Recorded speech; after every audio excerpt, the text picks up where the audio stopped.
Could the United States be stepping back from its traditional role as Israel's staunchest ally? In recent events, there's been a shift in the wind. An Iranian aerial attack on Israel sparked international concern, with the US playing a significant role in assisting Israel's defense. Yet when it came to a retaliatory strike, the US decided to sit this one out.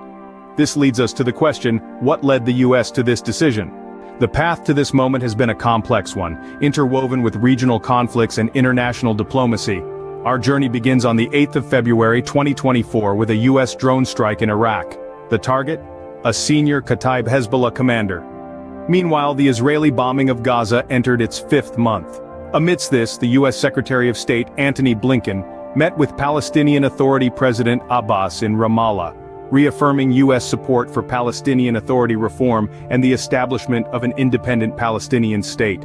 Fast forward to October, the US deployed its newest aircraft carrier, the USS Gerald R. Ford, and considered sending a second carrier, the USS Dwight D. Eisenhower, to the eastern Mediterranean. This show of strength was in support of Israel amid its conflict with Hamas.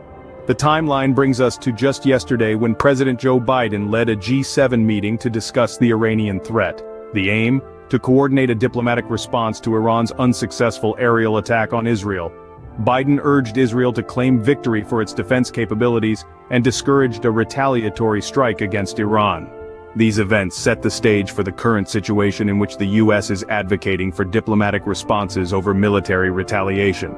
So, what are the essential takeaways from this complex situation? First off, we're seeing a significant shift in US policy, leaning towards diplomatic solutions over military action. This change is evident in the US's decision not to participate in an Israeli retaliatory strike against Iran, instead opting for a coordinated diplomatic response alongside the G7 nations. Secondly, this could potentially impact the US-Israeli relationship, a significant alliance in the region. The US has traditionally supported Israel, even deploying aircraft carriers to the eastern Mediterranean as a show of strength. However, its refusal to back a retaliatory strike might signal a recalibration of this relationship.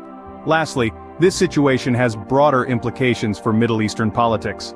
The US's efforts to promote restraint in Israel's response to the Gaza conflict and Iran's aggression could influence the region's dynamics, potentially promoting a shift towards diplomacy and conflict resolution.